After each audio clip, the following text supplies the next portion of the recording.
Hello everyone. So we will start our tutorial today, which is about taxes and subsidies.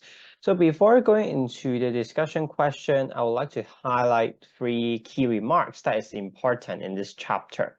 Okay. In this course, we focus on the discussion of per unit tax and per unit subsidy, right? For a better understanding, there are actually other types of taxes and subsidies. Let's say lump sum tax or lump sum subsidy, which is a one-off payment. While there's also another kind of tax and subsidy, which is ad valorem tax or ad valorem subsidy. Yeah. Ad valorem. Okay, so it would be a kind of sales tax or sales subsidy given on a percentage of the value of the good. So anyway, in this course and also in this tutorial, we will focus on the discussion of per unit tax and per unit subsidy. All right, let's go through the remarks one by one. The first one, who pays the tax or who receives the subsidy does not depend whom the tax or subsidy is imposed in most cases. So even when the question do not specify whether the tax or subsidy is imposed on the consumer side or producer side, we can still solve the problem because the market outcome is essentially the same no matter which side is imposed. So this is why we can use the wedge approach to solve the problems. All right, second remark, who pays more of the tax or who receives more of the subsidy depends on the relative elasticity of demand and supply. So intuitively, say the supply side is more elastic than the demand side. Then in this case, producers have a larger bargaining power than the consumers in response to a price change due to taxation or subsidization. And this shows why the less elastic side would pay a larger tax burden or receive a larger share of subsidy benefit. So this is how we can understand the remark here intuitively. And of course, we can also understand remarks too graphically. So in the next slide here, I have put down different cases. So let's take tax as an example. And we have the situation where the supply is more elastic than the demand. So at the yellow level here is the original equilibrium price. So with the tax imposed here, the price paid by buyers increased a lot, while the price received by sellers only drops a little. So this shows that the buyers are bearing a greater tax burden than the sellers.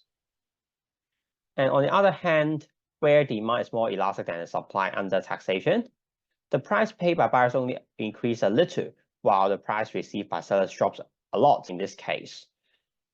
So this illustrates the second remark in the previous slide, and similar analysis applies to the subsidy case as well. All right, so the first remark, taxation and subsidization shall normally create lost gains from trade, which is simply deadweight loss, except under some extreme cases. So the extreme cases here, I'm referring to the perfectly inelastic demand or perfectly inelastic supply. So in this perfectly inelastic case, even when there's a tax or subsidy imposed, the equilibrium quantity will still remain unchanged at the original level. So there will be no deadweight loss in these extreme cases. But for normal upward sloping supply and downward sloping demand, we will expect deadweight loss to emerge under taxation or subsidization. All right, so let's go through the two bullet points here. The first one is actually about the decomposition of total economic surplus. So I think it's not surprising that consumer surplus and producer surplus are part of the total economic surplus. But how can we make sense of the last two components here, tax revenue minus subsidy expenditure? So in some sense, it is actually the net gain of the government, right? If the government is receiving some tax revenue, it will be a gain of the government, while if the government is paying some subsidy expenditure, it will be a loss of the government. So tax revenue minus subsidy expenditure is the net gain of the government. And since the government is also part of the whole society, then we also take into account this net gain to the total economic surplus. All right, so for the composition of total economic surplus, I will leave it a little bit later during the discussion question 2 and 3, where I will discuss more about the graphical demonstration of this remark. finally, the second bullet point under remarks 3, that weight loss will be greater with more elastic demand and supply. So under taxation or subsidization, there will be a price change, right? And accordingly, quantity demanded and quantity supplied would deviate from the original level. So if we have a more elastic demand and supply, by the meaning of elastic, it means that the quantity demanded and quantity supplied would deviate more from the original level as a result of a price change, right? More sensitive to a price change. And if the new equilibrium level deviates a lot from the original efficient quantity, then the deadweight loss will be greater. And this is why the second bullet point under remarks 3 can be understood in this way. Okay, so again, we can understand this point graphically here, right? So with the same amount of unit tax imposed here, and we have the demand and supply on the left-hand side diagram is more inelastic, while on the right-hand side diagram, the demand and supply are more elastic, right? With the same amount of unit tax imposed here, the deadweight loss will be greater with more elastic demand and supply, as you can see here. And this is how we can understand this bullet point graphically. All right, so at this point, we'll move on to the discussion question first. So please take a look at this problem.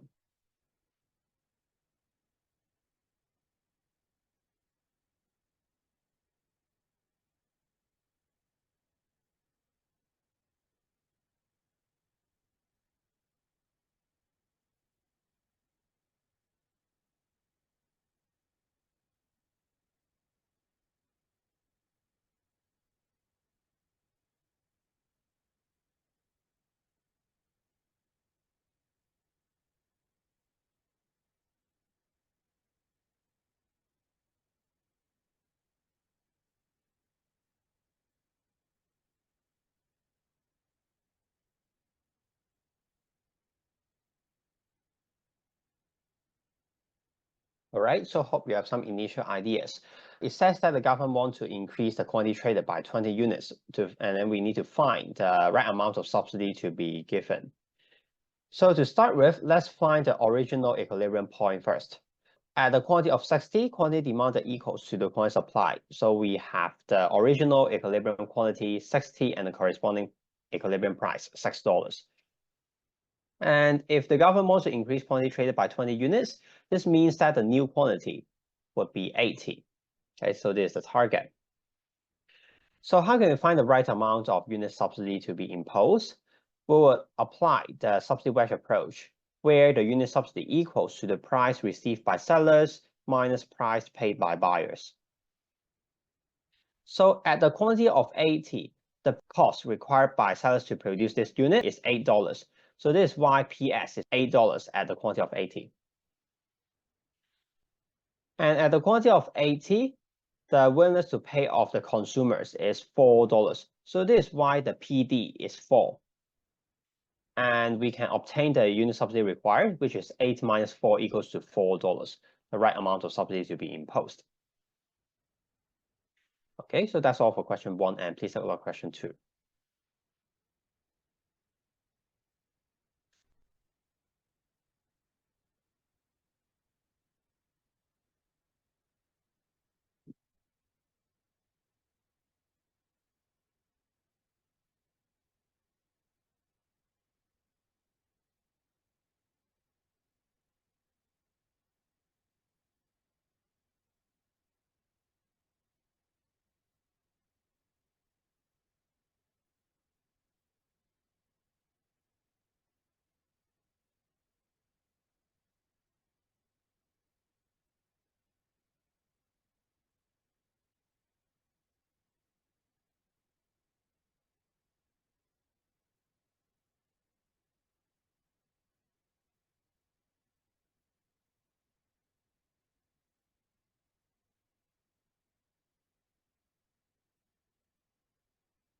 So at this point, I would like to go back a little bit to discuss the graphical illustration of the diagram here about the welfare analysis under taxation.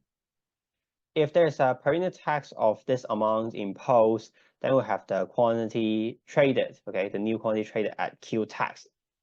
the corresponding price paid by buyers will be here, right? The green level, while corresponding price received by sellers will be at this level, right? The blue level, PS. Okay, so how can we analyze the area of consumer surplus, producer surplus, and tax revenue in this case? So let's recall the definition. Consumer surplus is total benefit minus total expenditure, while producer surplus is total revenue minus total variable cost. So let's analyze the components in detail. So for total benefit at the new level, it will be the area under the demand curve until this new quantity. So this yellow trapezium is the total benefit. Right? So total expenditure, it would be the price paid by buyers multiplied by the new quantity. So this purple rectangle is the total expenditure of the consumers. So finally, consumer surplus will be yellow trapezium minus the purple rectangle, which is the green triangle on top here. All right, how about producer surplus? Total revenue minus total variable cost, right? So total revenue would be the price received by sellers multiplied by new quantity. So this orange rectangle is the total revenue. While total variable cost will be area under the supply curve until the new quantity. So this red trapezium is the total variable cost. And this explains why the producer surplus is the blue triangle behind here. Orange rectangle minus the red trapezium will give the producer surplus.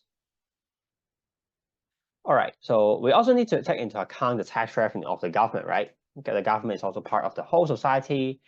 So the tax revenue will be the per unit tax of this amount multiplied by the new quantity. So this purple rectangle here is the tax revenue of the government.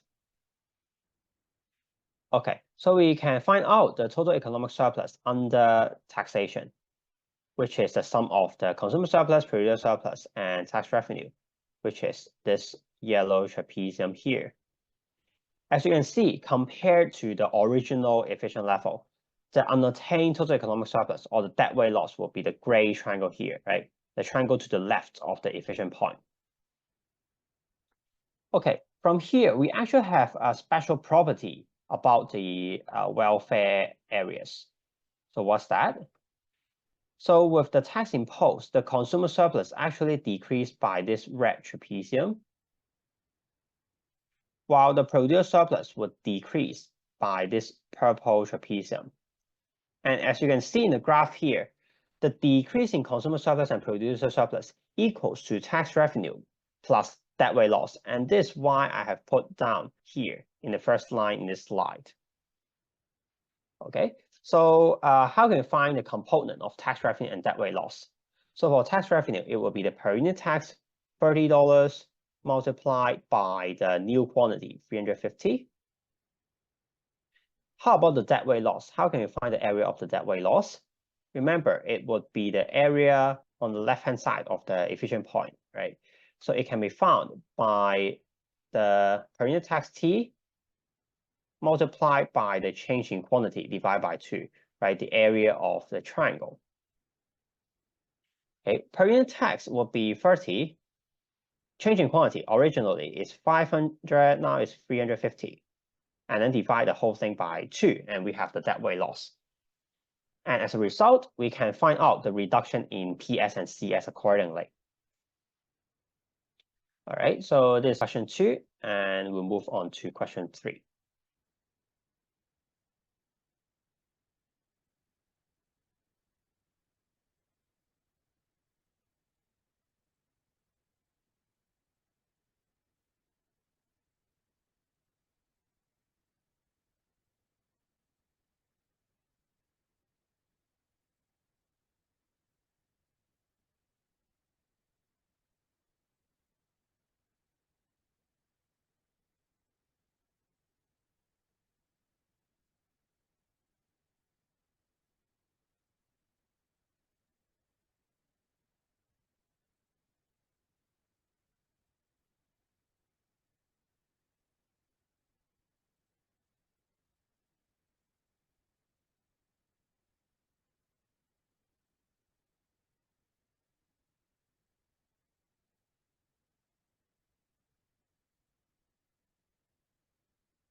Okay, so I'll take this opportunity to review the second diagram on the slide here about the welfare analysis under subsidization.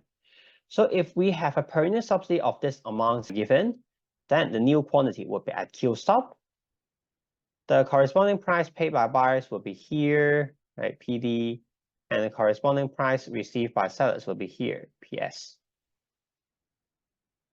All right, so let's analyze the areas one by one. So for consumer surplus, again, total benefit minus total expenditure. So total benefit under the new quantity would be the area under demand curve until Q sub. So this yellow trapezium would be the total benefit. Okay, total expenditure, price paid by buyers multiplied by the new quantity. So this purple rectangle is the total expenditure of the consumers.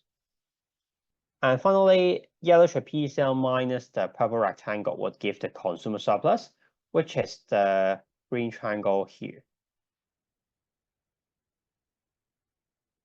Okay, so for producer surplus now, total revenue minus total variable cost. Total revenue is price received by sellers multiplied by the new quantity. So this orange rectangle is the total revenue. While total variable cost, it will be area under supply curve until the new quantity. We have this red trapezium as a total variable cost. And orange rectangle minus red trapezium will give the producer surplus, which is the blue triangle here. And last but not least, we also need to take into account the subsidy expenditure of the government. So it will be per unit subsidy of this amount multiplied by the new quantity. The pink will give us the subsidy expenditure. So after dealing with these overlapping areas, we are able to find out the area of total economic surplus under subsidization, which is the red triangle here minus the check triangle on the right-hand side. Okay, red triangle minus the check triangle will be the total economic surplus under this subsidy.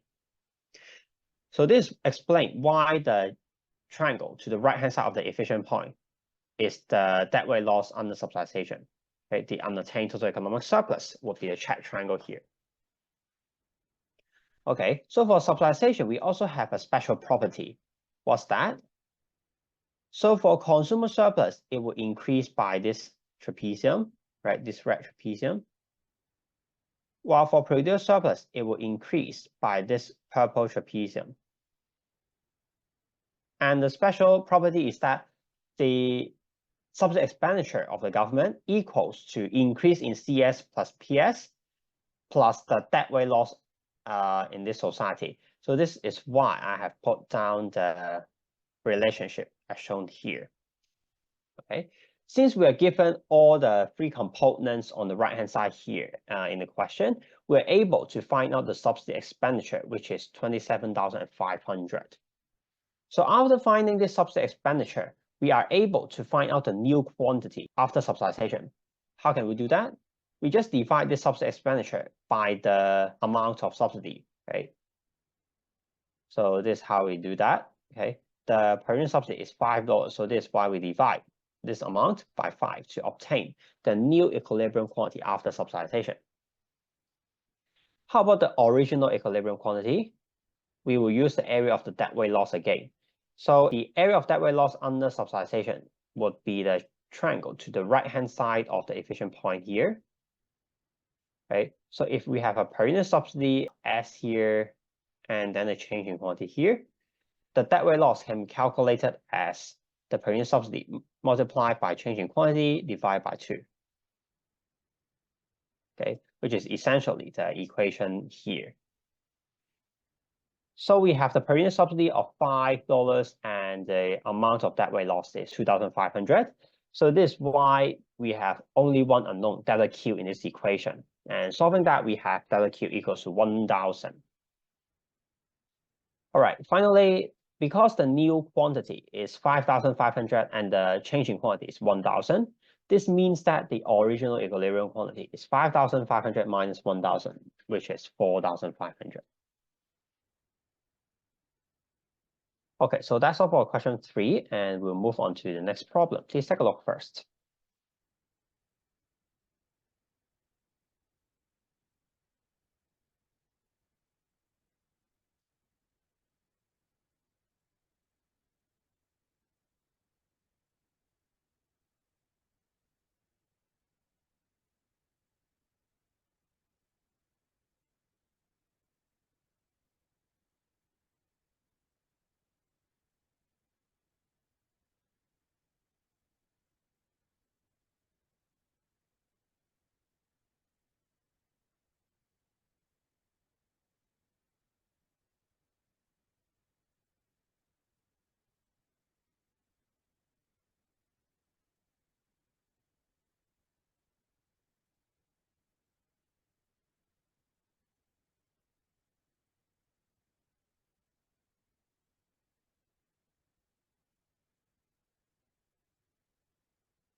Okay, so let's start with question 4 to find the new quantity traded and also the loss in total economic surplus. So I'll demonstrate two methods. Method 1 is to solve it by hand, and method 2 is using GeoGebra. Either methods, we need to find the original equilibrium point, right? So which is simply the intersection between the demand and supply. So we have original equilibrium quantity A, original equilibrium price 4.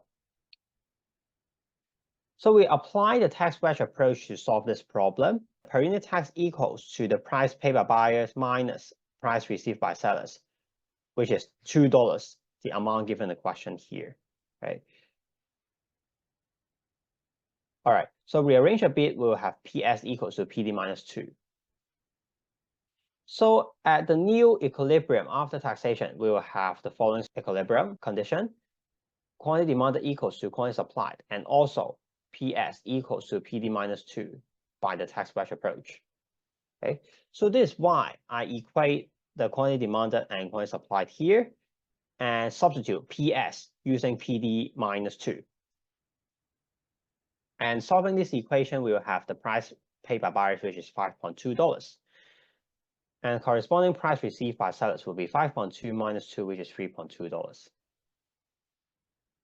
Okay, so to find out the new quantity traded, we just need to put the PD back into the demand function or put the PS back into the supply function. Then we'll have the new quantity is 5.6.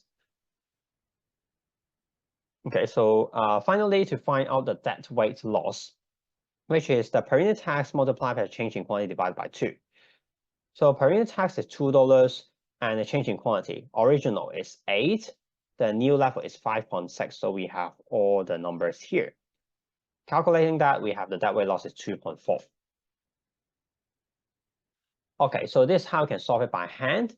And we'll move on to the second method to use GeoGebra to help us complete this problem. All right, so let me shift my screen to GeoGebra and then to demonstrate this question with you.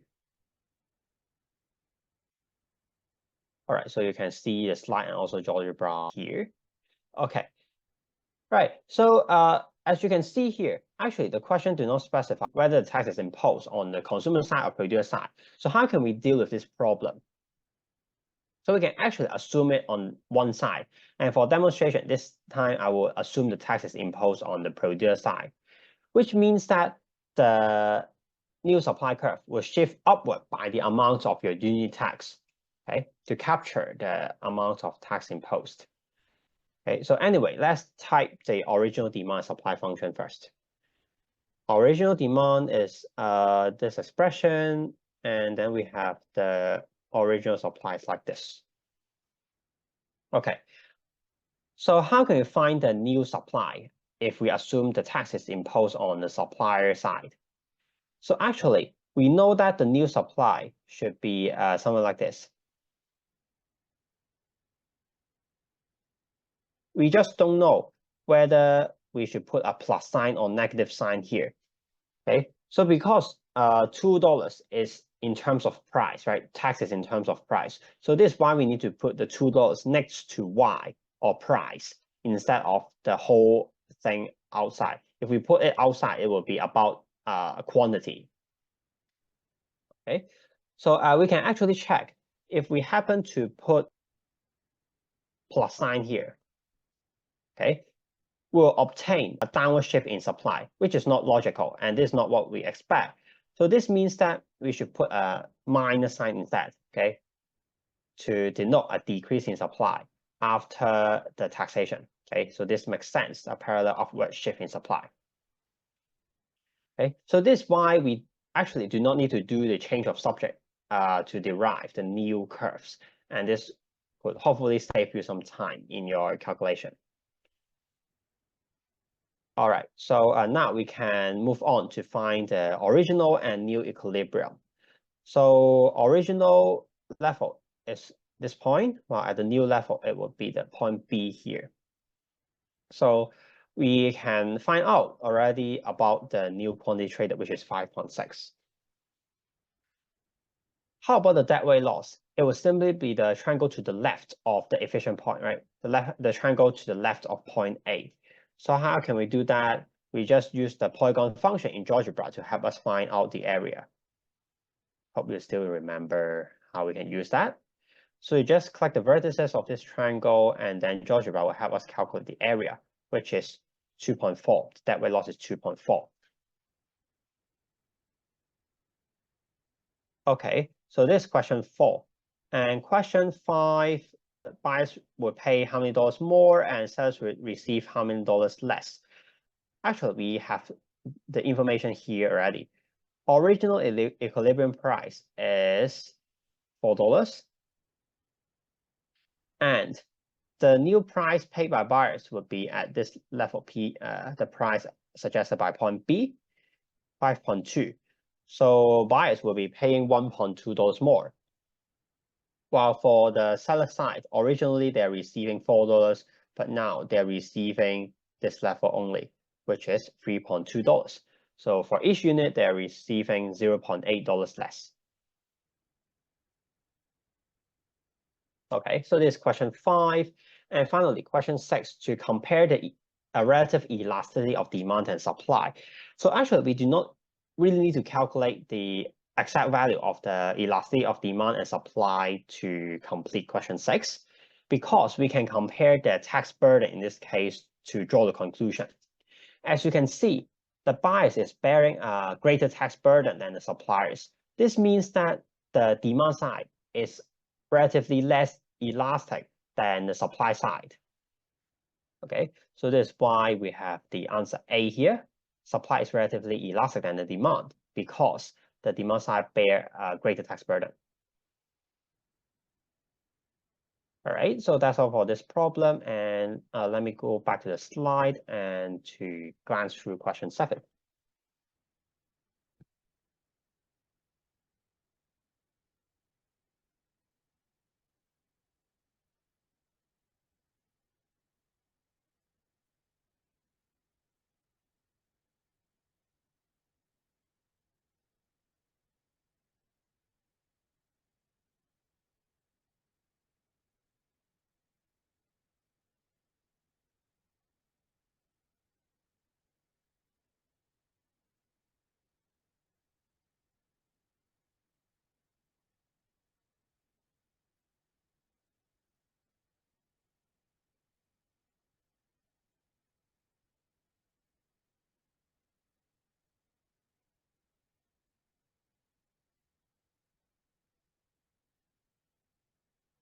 Okay, so we need to find the loss in total economic surplus, or the deadweight loss under this case. All right, so I will demonstrate 2 methods to solve this problem again. So the first method is to apply the definition of total economic surplus, as I always do, right? Which is consumer surplus plus producer surplus minus the government expenditure. Okay, so what happens before government intervention? So to better understand the areas, let me shift my screen to GeoGebra again and to demonstrate the areas. Okay, so we have the demand function like this. And the original price is at 2. The original consumer surplus will be the triangle here.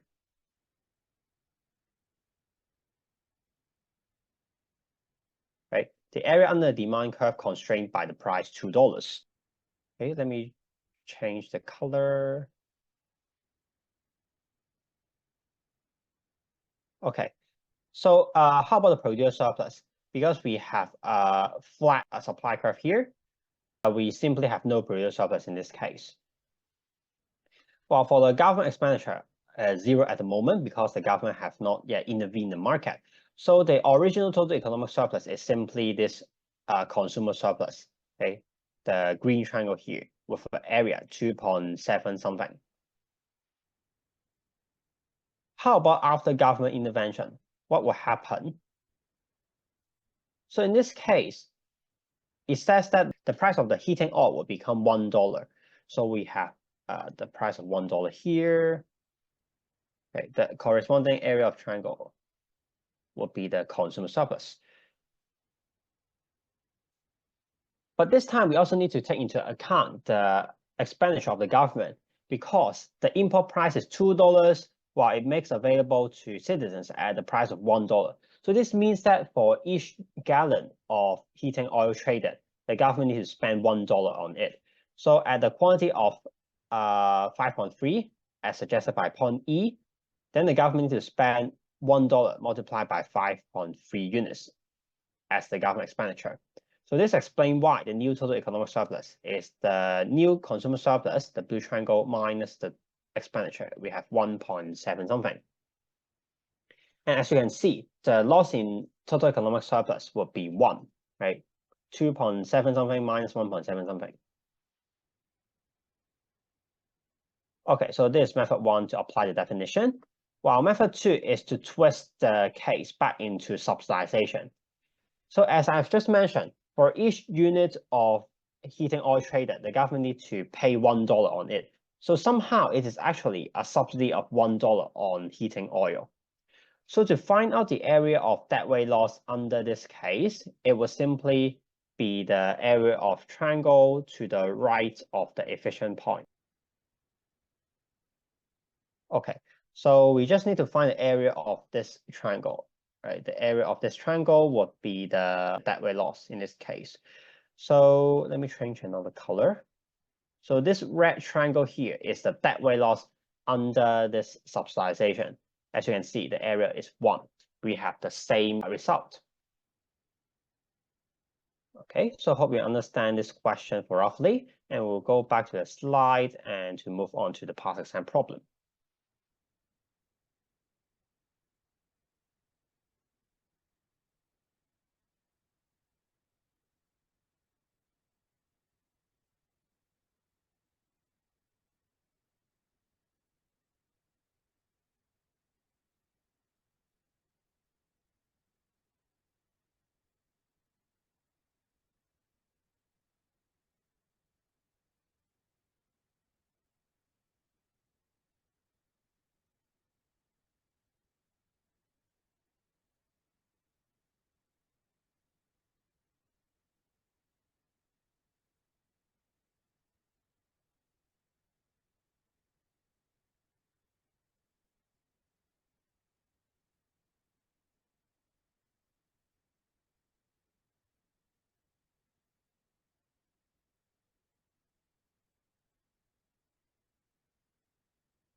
So here we actually have a keyword repeat twice. So to maximize revenue, right? To maximize revenue. Under what point on the demand curve the revenue would be maximized? It would be the midpoint of the downsloping linear demand curve. So this is the key point that we will use to solve this problem. Okay, so hope you still remember what we have learned in chapter 5. The idea is as follows. Because we have the original revenue maximizing point, which is the midpoint of the original demand, so with that, we are able to find out the x-intercept and the y-intercept of the original demand curve. With 2 points on the straight line, we can plot the original demand curve. After that, we can take into account the per unit subsidy by shifting the original demand upwards by the amount of unit subsidy to obtain the new demand curve. And to conclude, and then we just find the midpoint of this new demand to find out the new revenue maximizing point. So this is the idea behind. So let me go through the details and use GeoGebra again. Okay, so we have the midpoint of the original demand here. Quantity 368, and then the price is 14.9. All right. So what is the x-intercept? It will simply be the double of 368. While for the y-intercept, it will simply be the double of 14.9. Okay, so this is the property of the math using the midpoint formula. So I would like to use a fancy function in GeoGebra to help us connect the points to obtain the original demand curve, which is to click Tools and find something called Lines. Okay, line. What you need to do is just to click the x and y-intercept of the original demand, and then GeoGebra will help you connect the points here.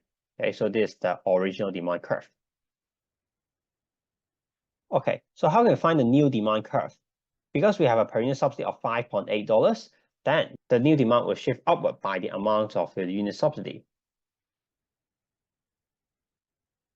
Okay, just put more decimal places to avoid rounding errors. Plus 5.8. So the blue line would be the new demand curve. And there's also another way to obtain the new demand curve, which is again to use some fancy function in GeoGebra.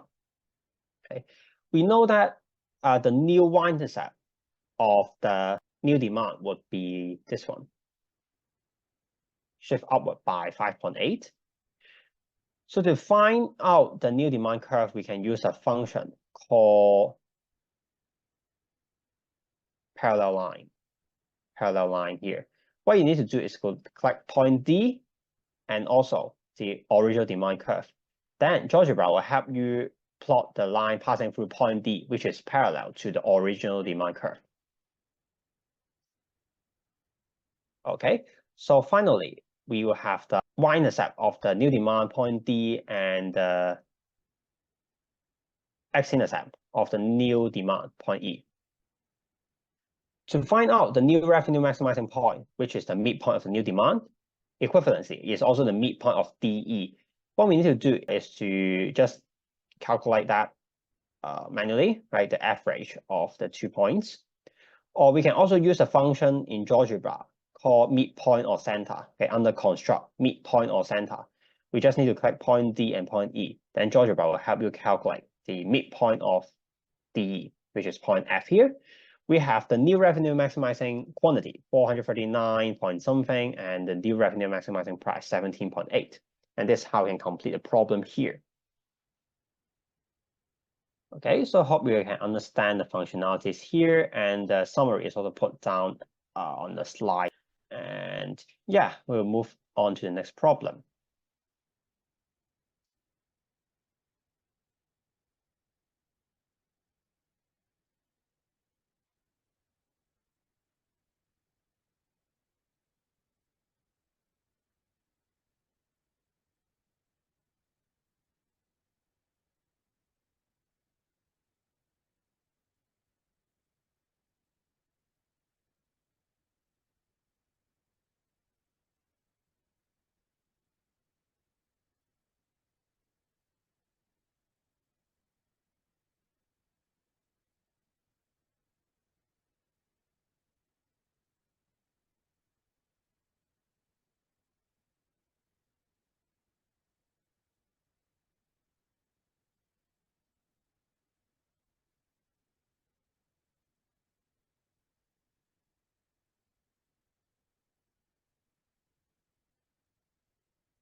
So likely, you may think that we need the demand and supply functions to solve the problem, right, to find out the equilibrium point.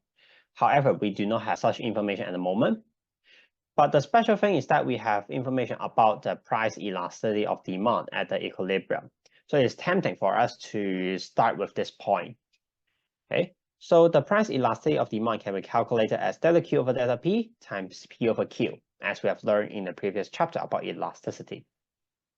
Delta Q over delta P is simply 1 over the slope of the demand curve.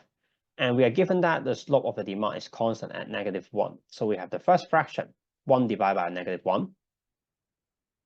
While the second fraction, P over Q, we have original equilibrium price, $50. And the original equilibrium quantity is the unknown that we are going to solve. So we have the second fraction as shown here. The whole thing equals to -0.6, the given elasticity of demand. And from here, we only have one unknown Q, and we are able to solve that, which is 83.33. Okay, so question 38, if the government provides a subsidy of $4.8 per unit, then what would be the price paid by buyers and also price received by sellers? At this point, we need to derive the demand and supply functions first. So how can you do that? So recall your high school knowledge in mathematics. equation of straight line can be expressed in y equals to mx plus c. Okay. So m is the slope coefficient, right? We are given the slope of the demand is -1 and the slope of the supply is 1. This is why I put down the slope coefficient in front of Q here. While for the y-intercepts of demand and supply, they are not known yet. So this is why I let A and B to be the y-intercepts of the demand and supply curves respectively. And we have the demand curve P equals to A minus Q and supply curve P equals to B plus PQ. Okay, so how can we find out the y-intercept? We just need to put the original equilibrium point, right? The price 50 and the quantity 83.33 that we have just found into the demand and supply functions respectively. Then we are able to solve out the value of A and B accordingly, which is here. And we are able to derive the demand and supply functions accordingly. Okay, so now we can move on to solve this problem in our usual manner. Okay, so we just need to capture the subsidy in either demand side or supply side because the market outcome is essentially the same no matter which side is given. Okay, so this time I will assume the subsidy is distributed to the consumers just for demonstration. Okay, we can also assume it on the supply side. So if we assume the subsidy distributed to the consumers, then demand will shift upward by the amount of the unit subsidy, $4.8, to obtain the new demand curve. All right, so we will have the price paid by buyers at this level, PD, and the price received by sellers here, PS, okay, as suggested by point A.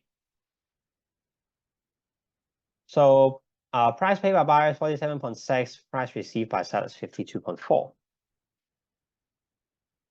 How about question 39 to find the change in quantity traded? Originally, the equilibrium quantity is at this level. And you can either use the graph here or to use the information in question 37, 83.33. While the new quantity would be the quantity as suggested by point A, right? So it would be 85.73. So the quantity will increase by 2.4 units. Question 40, we would like to find the increase in consumer surplus and producer surplus. In the recall part, we know that with the subsidy imposed, the producer surplus will increase by this red trapezium, while the consumer surplus would increase by this blue trapezium. So this is why we would like to find the sum of these two trapezium to solve question 40. Okay. The sum of these two areas is simply the light blue pentagon in the GeoGebra screenshot here, polygon CABDE. And we just use the polygon function in GeoGebra to help us calculate the area, which is 405 point something, as a combined increase in CS and PS. Finally, question 41. If the per unit subsidy is reduced to $2.4, what would be the change in deadweight loss? Originally, the subsidy is $4.8, a greater level. Then the deadweight loss is this blue triangle. While if the subsidy is reduced to 2.4, a smaller level, then we have a small deadweight loss at this yellow triangle. So this means that the deadweight loss actually decreases, or we also say that the total economic surplus increases, which is the shaded trapezium in the diagram here. So we just need to find the area of this trapezium to indicate the change in deadweight loss, which is the green trapezium in the GeoGebra screenshot here, 4.32. And be aware, because the deadweight loss decreases, we need to put a negative sign to indicate a decrease. And this means that the result of question 41 is negative 4.32. All right, so that's all for this problem, and we'll move on to the following one.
Okay, we have the original equilibrium point, right? The price 56 and the quantity 36,000. If the aim is to reduce cigarette consumption by 4,800 packs, what will be the right amount of per pack tax required? So original equilibrium quantity 36,000 and the target is to reduce consumption by 4,800. This means that the new quantity is 36,000 minus 4,800, which is 31,200 units. Okay. So to find out the right amount of per unit tax, it was simply to apply the tax wedge approach to find the PD minus PS at the quantity 31,200. Okay.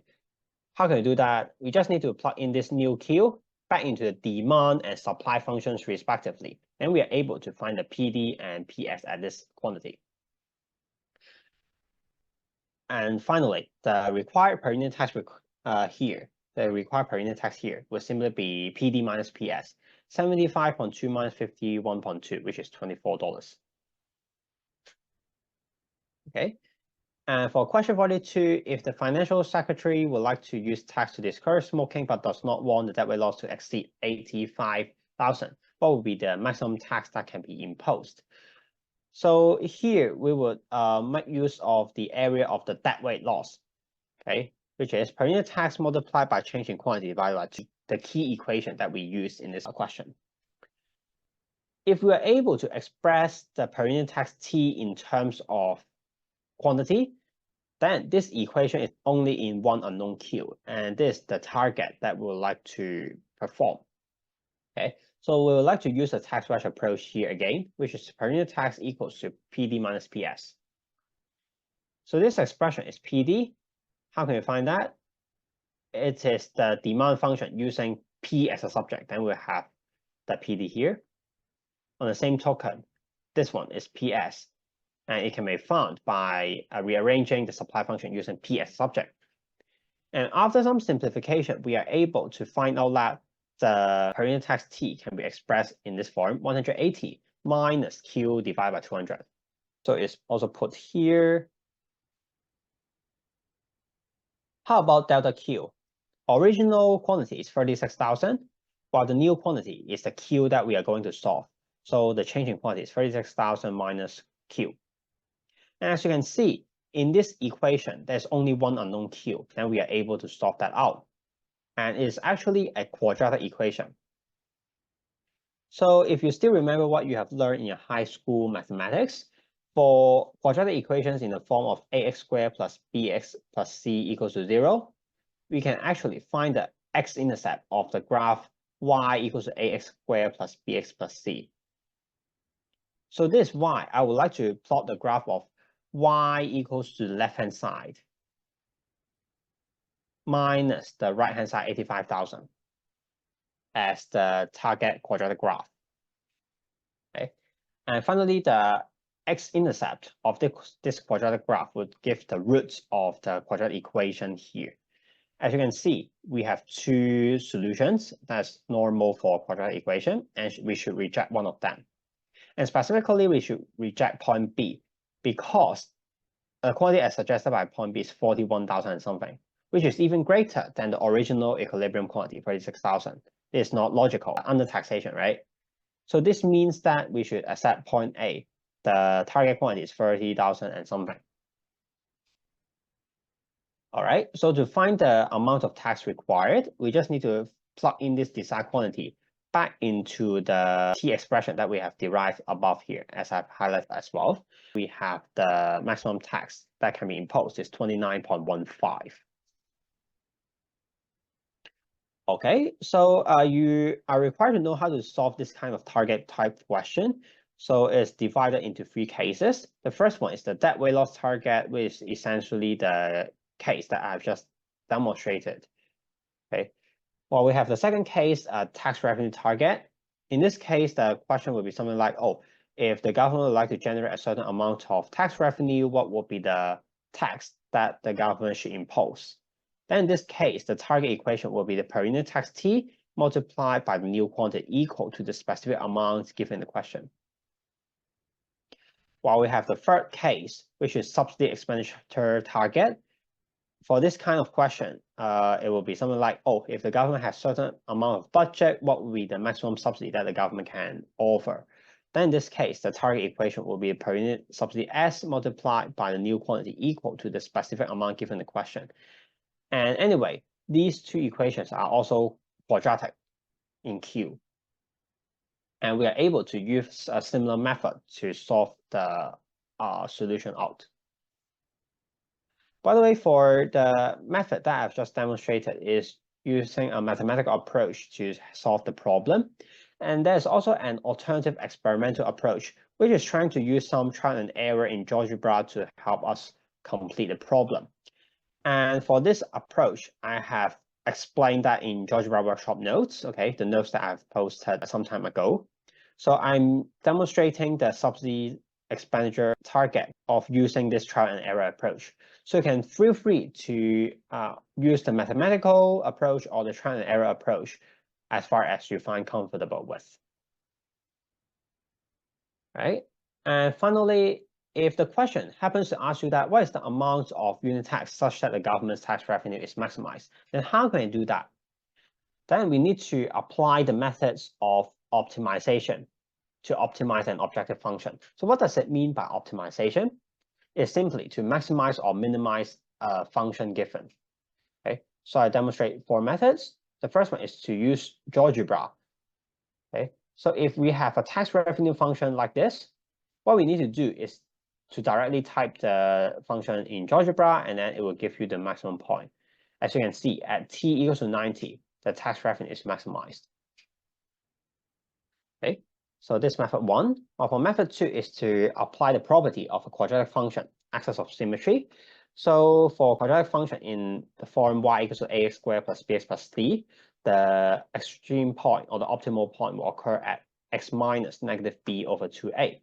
So if we have this tax revenue function, the negative b over 2a would be this expression here, negative 36,000 divided by 2 times negative 200. Then we are able to solve the optimal t, which is also 90.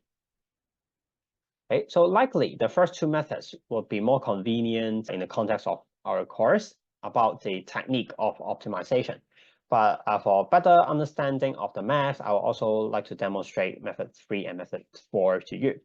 So method 3 is to use completing the square, which is to express the quadratic function in the vertex form and to find the corresponding x.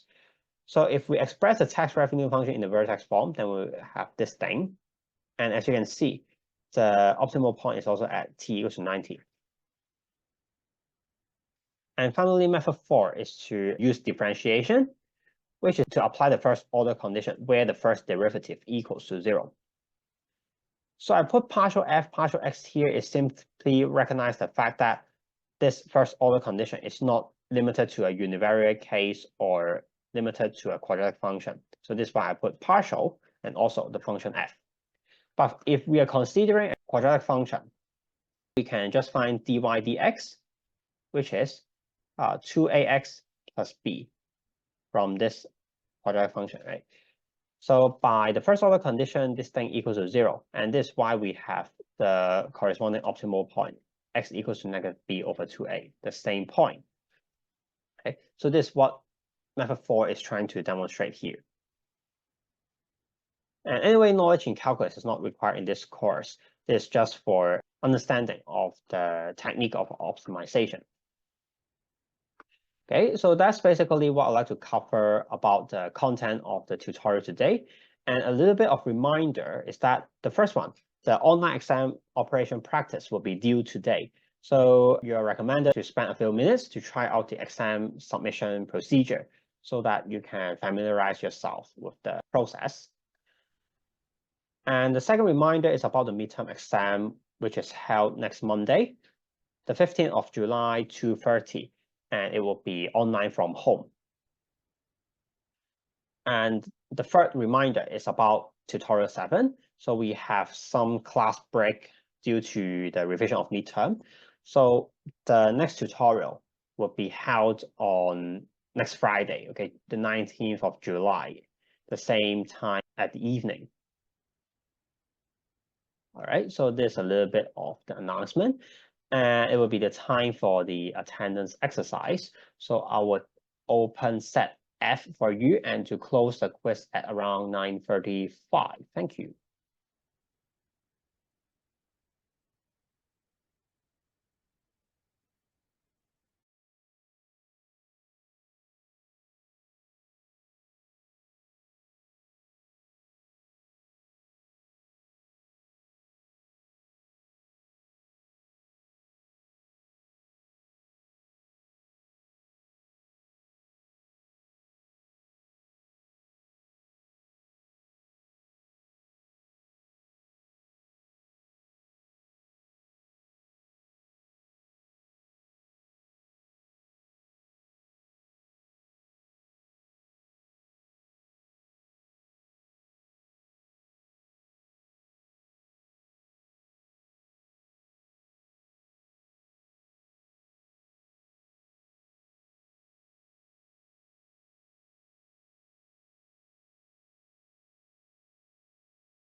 Two minutes left.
most of you are quite quick and have already submitted the attendance exercise, so you are free to leave. And if you have any question about the meetup arrangement and also about the course content, you can stay behind and ask them. And yeah, so all the best for the midterm and goodbye. See you all next week.